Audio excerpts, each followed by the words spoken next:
But what was the documentary you were watching? Oh, it was the Paris Hilton documentary, which came highly recommended by a bunch of friends. And I was like, it's like I've watched every episode of The Single Life. I was a fan of her and kind of like the culture around it a little. Like I always was sort of aware of Paris Hilton. And there's nothing like egregiously wrong with it. I'm just like annoyed now in quarantine when people recommend things as being great. And then I watch them and I'm like, that was a C+. That's like not great. You should have told me it was mildly entertaining. Right. But I'm just finishing it up now. I have like 10 minutes left and it's just now starting to get good. So maybe I'll change my tune, but it certainly took its time getting to the interesting part. Did they explore her music career? Sadly, no. Really? Okay, so... Not at all. Actually, they do explore her DJing, and she's a very capable DJ. But no, they haven't gotten into her singing.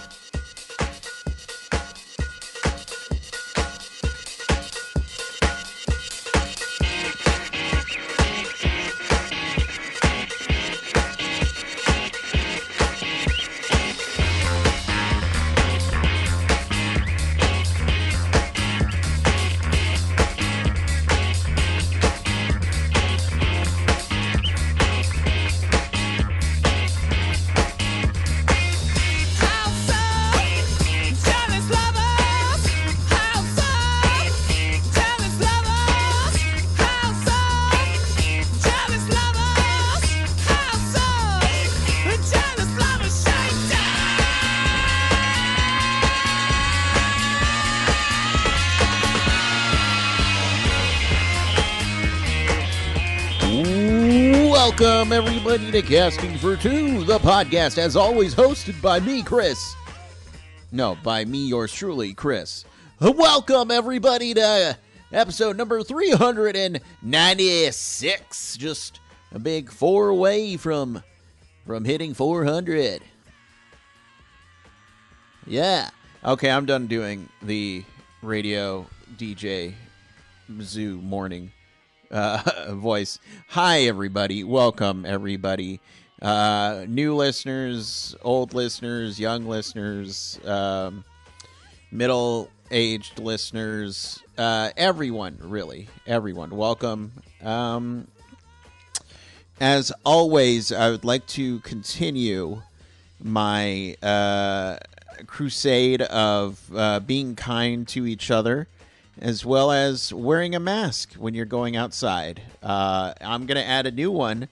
I know. This one will be, around for a little bit, but those previous two are going to stick around. Vote. That's right. I am joining the Get You to Vote campaign. Everybody, if you're not happy with the way things are in the world, you have a voice, and you have the right to express that in your vote. So make sure you all go out and vote with your hearts and minds, and be safe and wear a mask. And if there's somebody behind you, be respectful towards them. That's it. It's all one big thing. There we go. My guest for today is a wonderful singer, songwriter, just wonderful person. I really had a great time chatting with her, and she did something on the podcast that has never been done, and I told her that and how happy I was that it happened. You're going to have to listen to her to find out. But Anya Marina is on the podcast today, and she has a new album out called Queen of the Night. It's available right now. I highly recommend you guys go pick it up because it's so beautiful and it's so wonderful. And it's just like her, all right?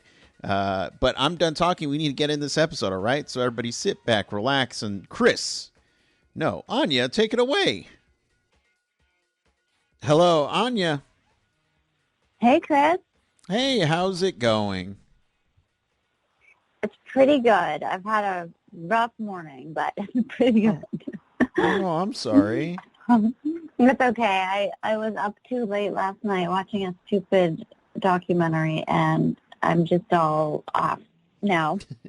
So I don't normally nap but I have to take a nap today. So I'm all discombobulated. So hopefully my brain can function. I'm on my third cup of tea. There's nothing wrong with taking naps. Yeah, it's But important. yeah,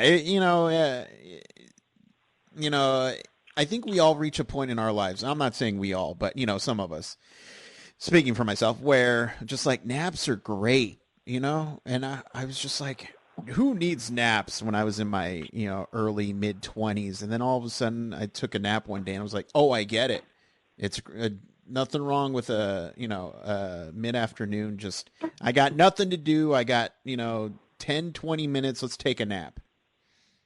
It's so true. My sister's a journalist, and she's actually writing a whole book about like the origin and the politics around napping, and it's actually really culturally skewed. So like a lot of ethnicities and cultures do not nap in the U.S. because there's like stigma around certain ethnicities napping. It's really interesting. It's like white people are allowed to nap, but that's about it, which I never thought about until I read a lot of her work. She's written some really good articles about it. Okay. Well, now I'm interested because, yeah, it's pretty cool. Stuff you don't think about. But what was the documentary you were watching? Oh, it was the Paris Hilton documentary, which came highly recommended by a bunch of friends. And I was like, it's like I've watched every episode of The Single Life. I was a fan of her and kind of like the culture around it a little. Like I always was sort of aware of Paris Hilton. And there's nothing like egregiously wrong with it. I'm just like annoyed now in quarantine when people recommend things as being great.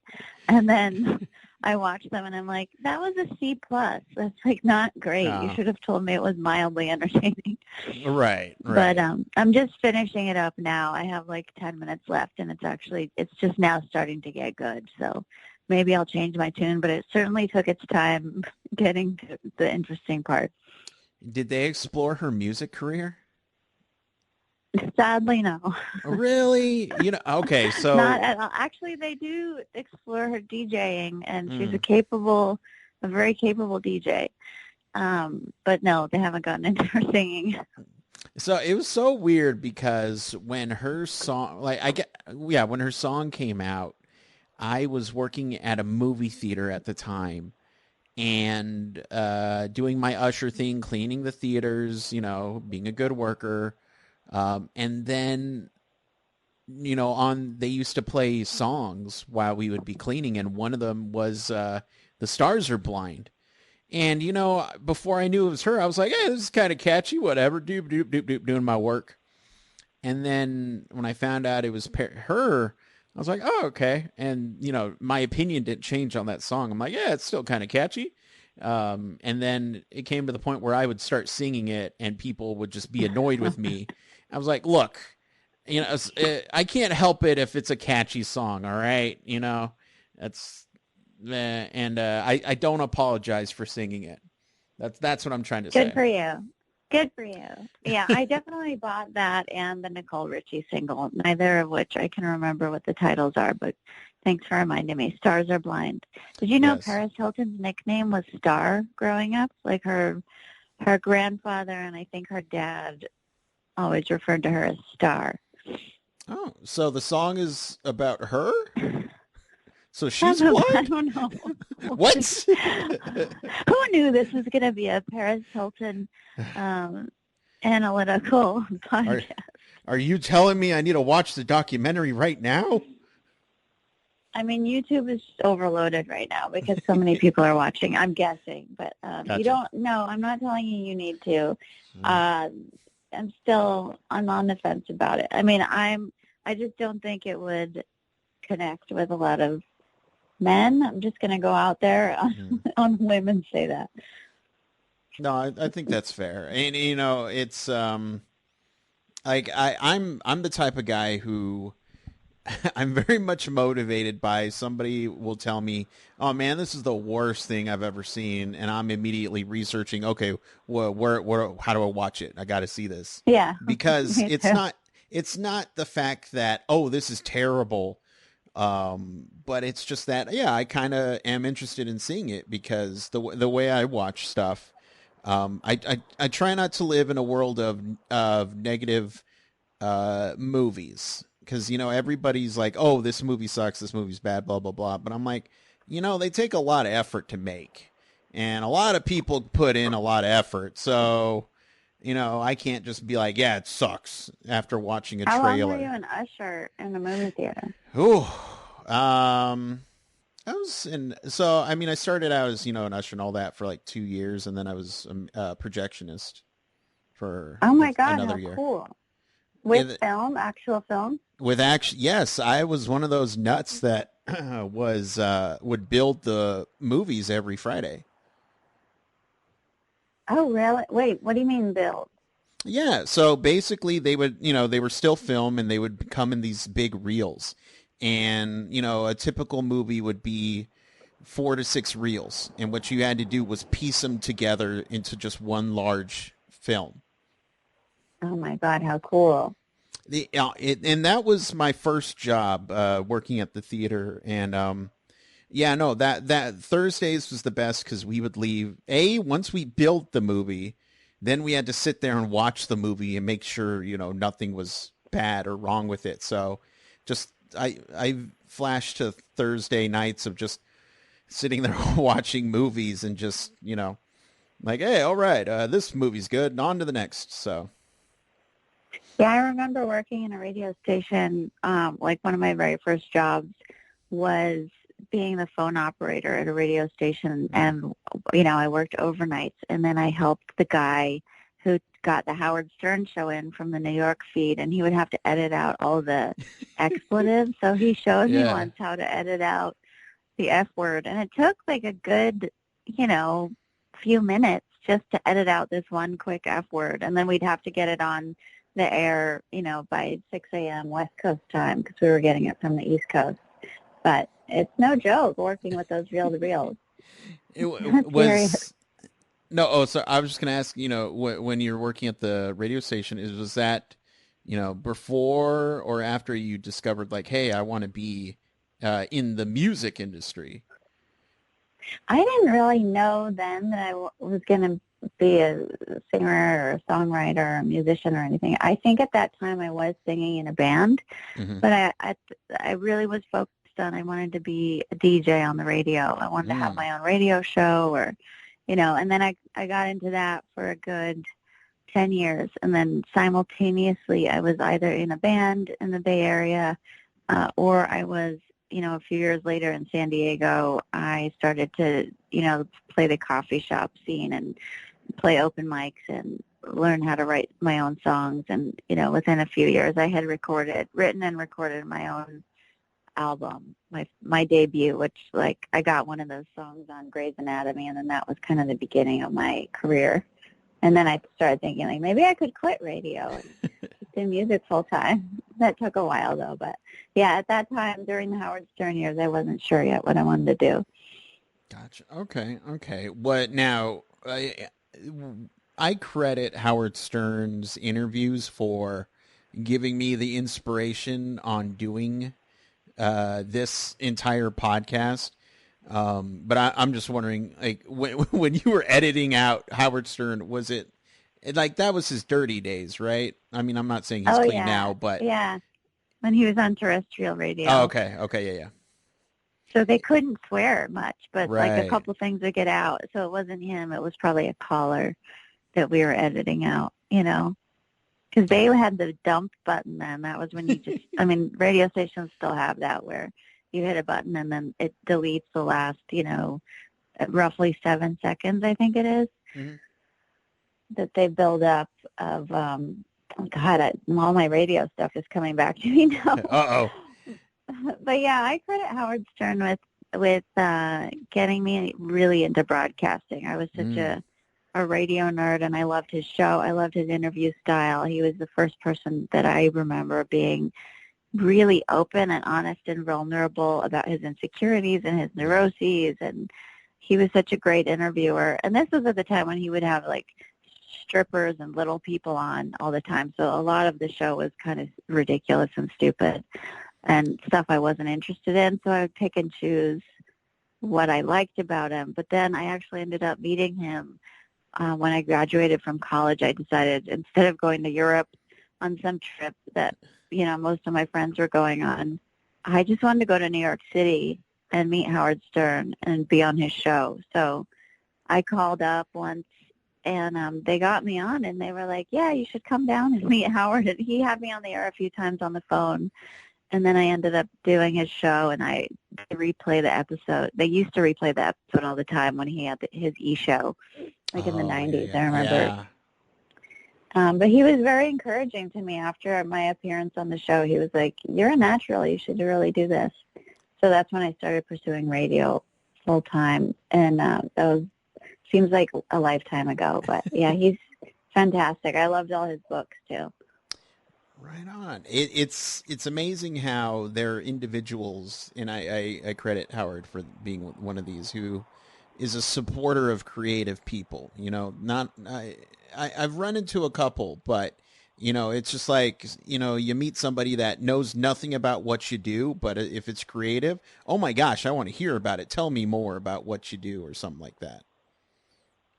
Yeah, he's such a great interviewer. Did you listen to his interview with Paul McCartney at all? I did, yes, yeah. Sitting here, one of the best things was, on my way to school, my dad would put on Howard Stern, and that's what we listened to. And I'm sure I listened to some of your cleaned up episodes living on the West Coast. So I'm like, all right, wow. Yeah, probably. I can't remember exactly what year it was, but I feel like it was like 94 or 95 and I was there. But, yeah, I played a girl who wanted to be his au pair for his kids. And he was just like a really great sport about it and very funny. And I was like saying how handsome he was. And Robin was like, are you sure? And I was like, Robin, shut up. Be quiet. And I was like, yep. I remember I got him to take his sunglasses off, which was a big deal because he never would take his sunglasses off then. Right. And he did. And it was just a fun little moment. I can send you a tiny clip I have of it. My friend saved it. That would be great. But and then we were talking about you pursuing music. I'm curious, when did what's your writing process like?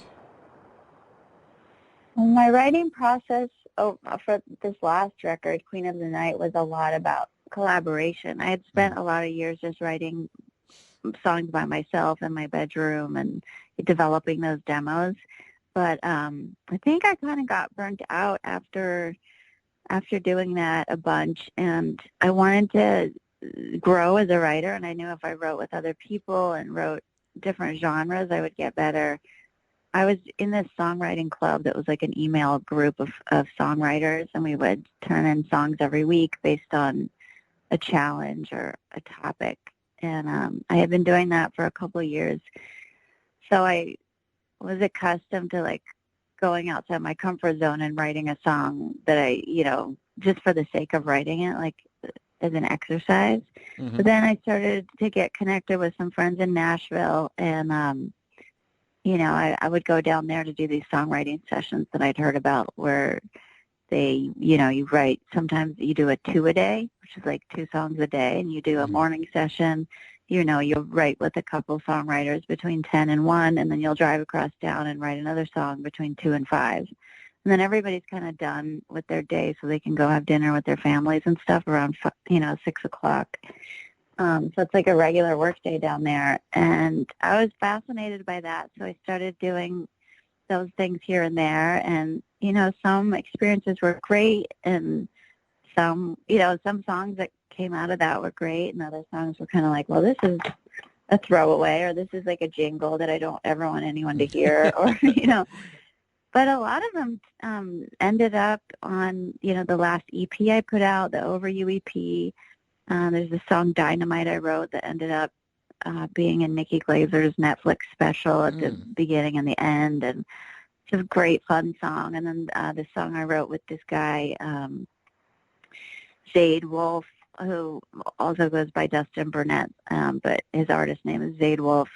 But yeah, Dustin and I wrote this song, How Far Does the Dark Go? And it just sounded like this eerie James Bond theme, and then I just loved it, and it ended up being in the trailer for 13 Reasons Why, and then it ended up being in another thing, and so a lot of those sessions were really fruitful for me, and I feel like I got to be a better writer because, if somebody else is suggesting something that you normally wouldn't do for the sake of the common welfare of the group, or like for the sake of the song, you'll kind of say it.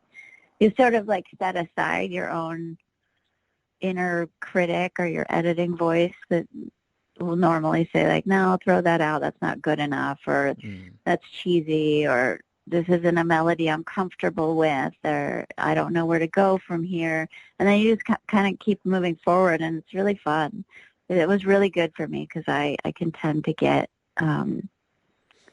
I can be too hard on myself and just stop the songwriting process because I'm like, if it's not an A+, then forget it. Right. As somebody who has been, writing music for a long time, and now you're collaborating with other people, do you feel like you've hit a style that you like to work with as far as, the tone and all, and the style of your music, or is that constantly evolving for you? I don't know. I mean, people tell me I have a style, and I'm always like, what is it? I don't think I have the objectivity to know.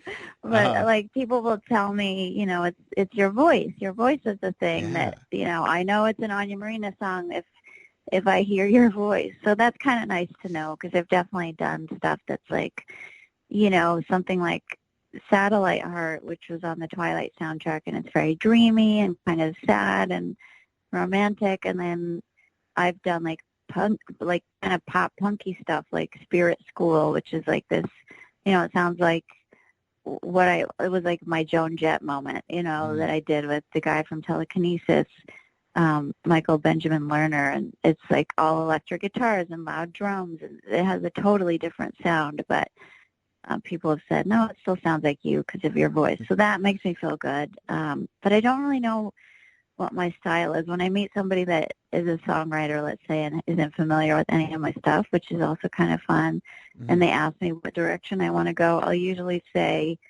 I don't belt stuff out.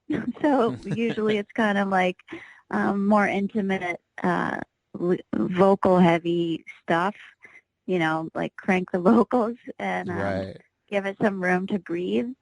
And I don't love like vocal gymnastics a lot. I'm not gonna, get all Christina Aguilera on a song. Not that I don't really love like her work on that song. Beautiful is so amazing, but that's not the stuff that I really respond to. And I'm not like super heavy into like tons of words like Ryan Adams or Taylor Swift or somebody, or like people describe. I don't know, like Mumford and Sons. I was just talking about that with a friend of mine who's a songwriter, and we were like, I'm never going to write a song that's like about like Poor Richard on the train tracks, like those kinds of songs. That poor Richard. Yeah. So I don't know. I guess it's like indie pop. It's sort of confessional music, maybe. Well, because I was listening to Can't Nobody Love You, and then which then led into your new album, and I was just like, you could literally pluck you and put you in any time period, and you would just fit like a glove in any one of those periods. Like and it is. I get why people compliment your voice because it is very much your voice.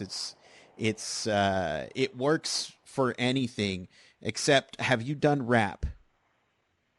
No, but I really want to. I have a rap song that I wrote, and it's terrible, but I did write it for the songwriting group.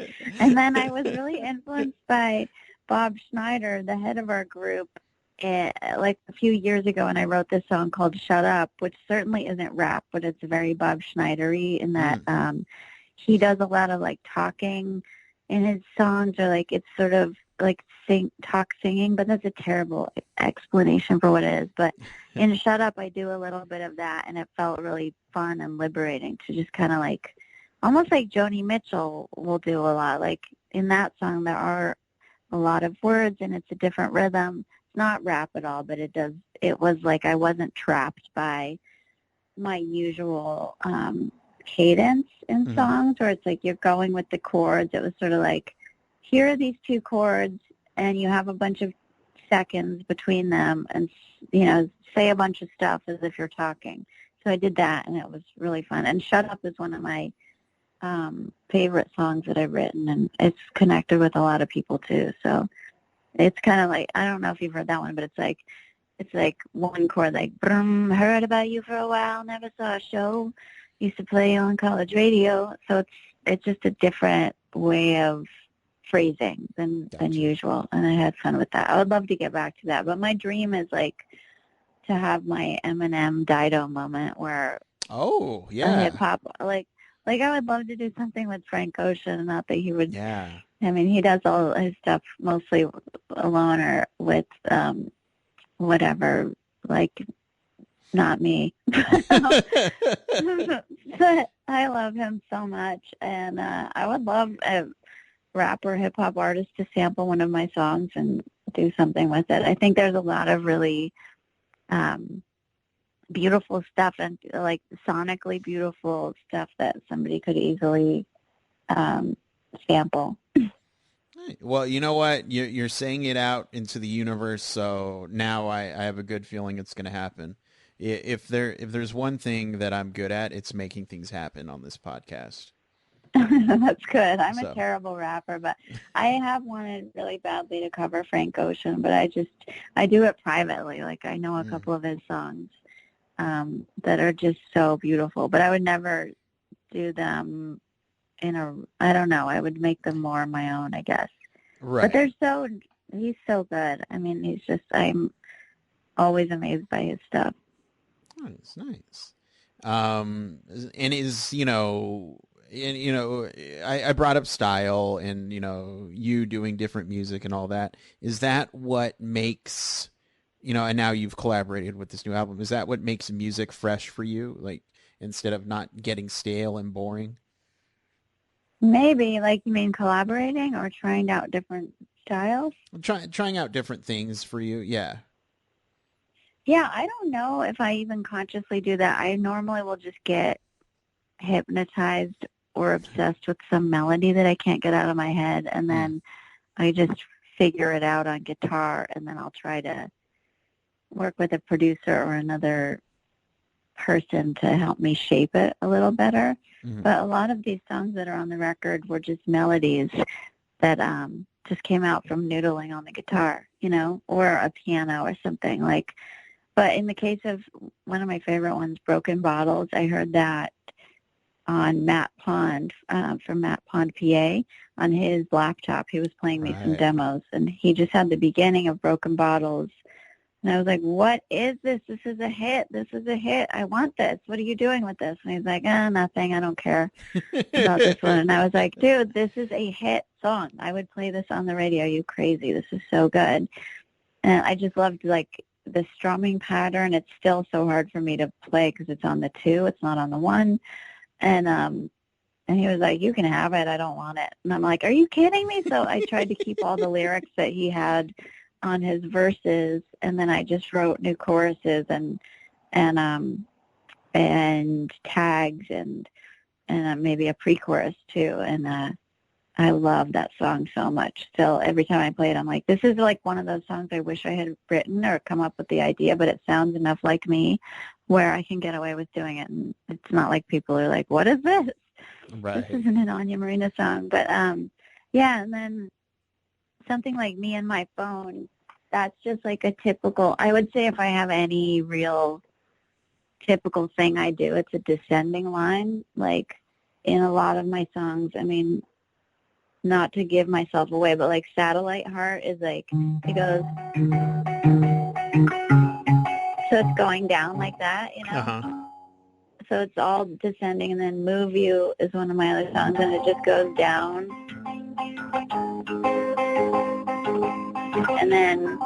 and I just love anything descending, and I can't stop, and I won't stop. But like, Me and My Phone is a song. It does, you know. Yeah. So anything descending, I'm really, really into. There's another song that does that too, Drop Dead Blues.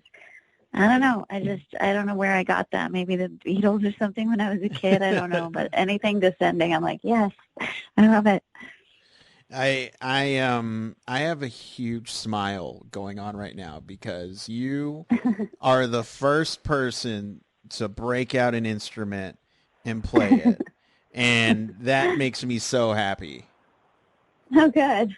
Well, I it's sitting here. It's staring at me. No, yeah, and but off the new album, Queen of the Night. I'm just wondering, was there a song on the album that, took a little bit more time to figure out whether the music or the lyrics weren't gelling for you? Oh, that's a great question. Yeah, which of these took the most time? I would say, the weirdest thing is okay, there's this song, Creeps, that I had it on piano at my parents' house, and I just kept singing, like, I got the creeps, I give them to myself. I got the creeps, da-na-na-na-na. And I couldn't go anywhere after that. And then I had some other line, like,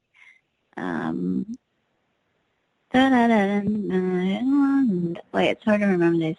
I had the whole melody, I guess. I just couldn't get the lyrics. And then I think when I finally hit on, I have this voice memo where I'm just like playing the piano part over and over again and mumbling something that sounds like, I'll never get close to anybody at this rate. Listen, na na na na na. And I just kept singing that for months.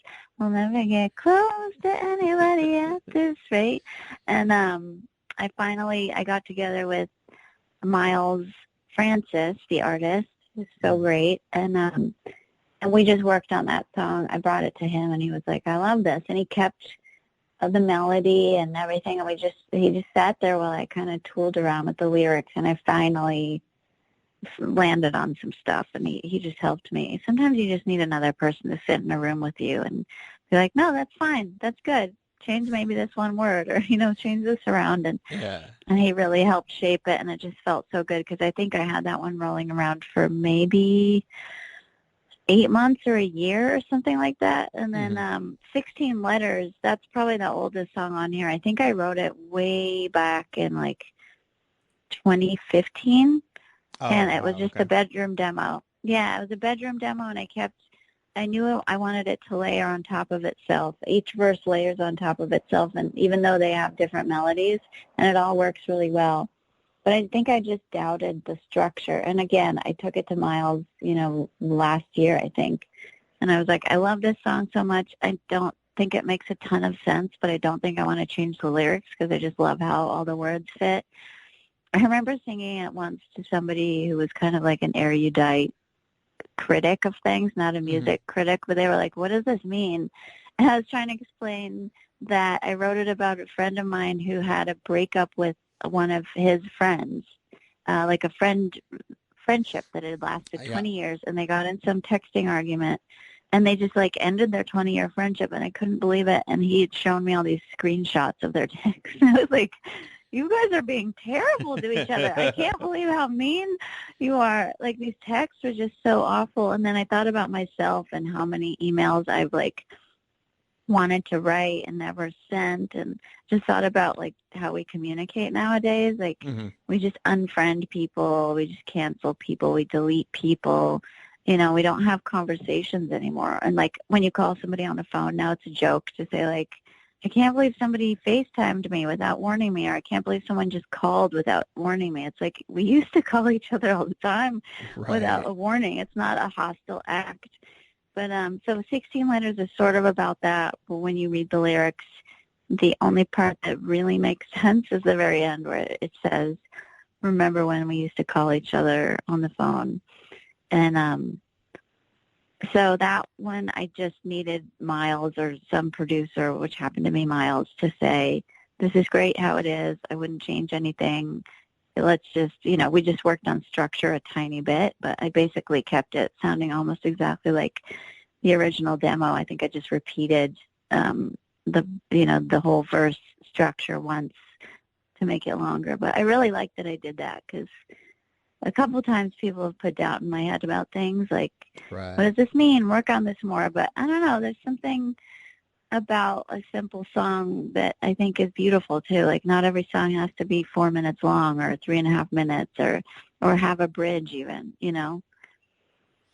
Like And when I covered The Man, Taylor Swift song, she has a yeah. great bridge in her song. It just doesn't work in my version of it.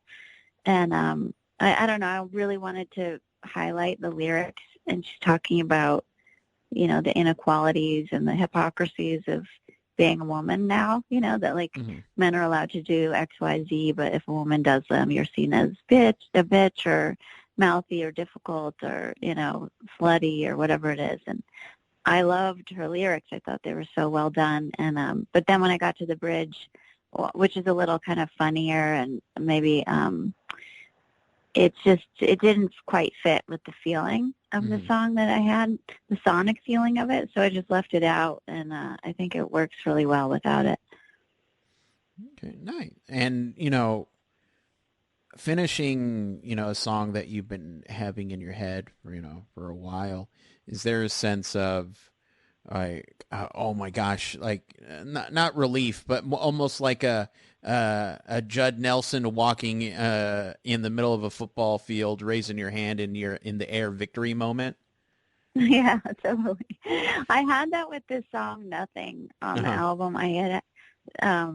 I was struggling so much with this song because I did a demo of it, which was really sweet and just a guitar and a vocal, and there was something really magical about the demo. And then I did this version that shows up on the album, which used to be kind of a little more like alternative or like rock, or I don't know, like just the vocals were a little more buried and it just sounded like tough, but it didn't sound, I kept trying to capture the magic of the demo, but Hmm. the demo also had all these things wrong with it. Like it didn't like a couple of the lyrics, or it just was a little too simple with a guitar and a vocal. And so I was laboring over this thing forever, and I kept like emailing friends, texting a couple really trusted musicians, like, can you do me a favor, listen to each one of these songs, tell me which one is better.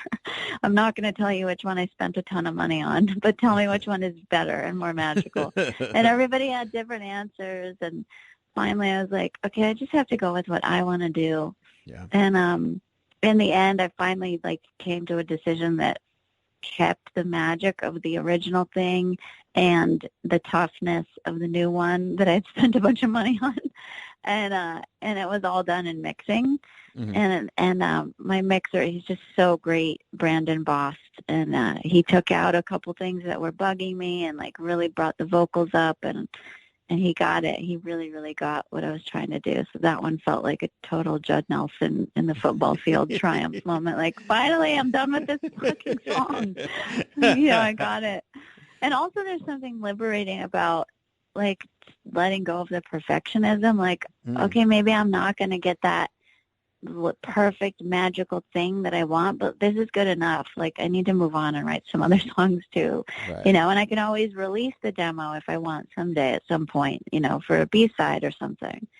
Or like if I'm really obsessed with this song, like redo it someday, but this is good enough for now. I remember reading Emily Haynes from Metric. She was saying like the best Mm. advice she ever got was put out what you can at the time, something like put out the best version of what you can at the time and then move forward.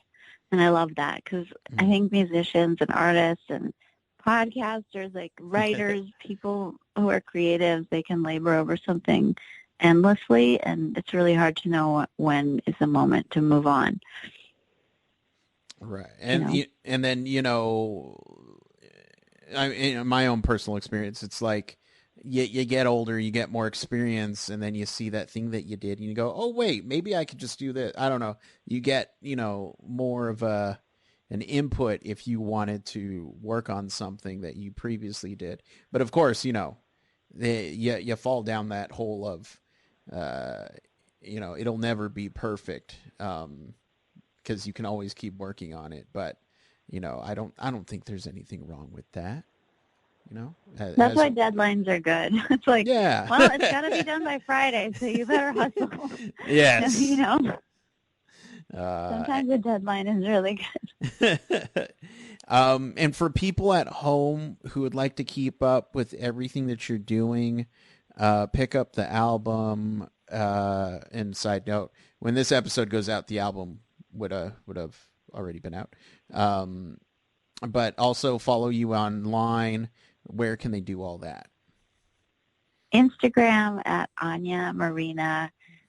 Same with Twitter, and Facebook is Anya Marina Music. Yeah, get the CD. I'm sending people autographed copies with a handwritten personalized note with a really cool postcard designed by this artist I love, Matt Most.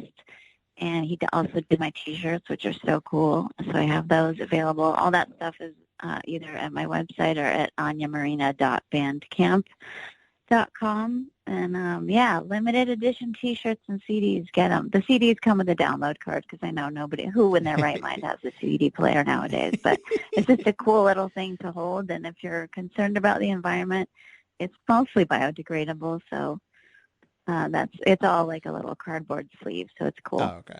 Okay, nice. And, I'm trying to think of what else. I've got a live stream show on the 25th, but this might be too late for that. But, yeah, I do a lot of live stream shows, so get on the mailing list and follow me. And, yeah, thanks so much for having me. Oh, no, thank you for taking the time to chat with me. I feel like we could go on for hours, but, I always like to end it at a certain point so that, that means you have to come back and we can talk more. Leave them wanting more, exactly. Exactly. But I'll let you go finish that documentary and take a nap. I don't know. Thank you. I don't know if you want to do that, but again, it's your life. I want you to do what makes you happy. I've got to. I'm hooked. I got to finish this documentary, and then I'll be dreaming about Paris Hilton. I guess life could be worse. Yeah, But yes, Anya, thank you for chatting with me, and have a good rest of your day, and stay safe and stay healthy, all right? Thanks, Chris. Have a good one. Thank you. Bye-bye. Bye.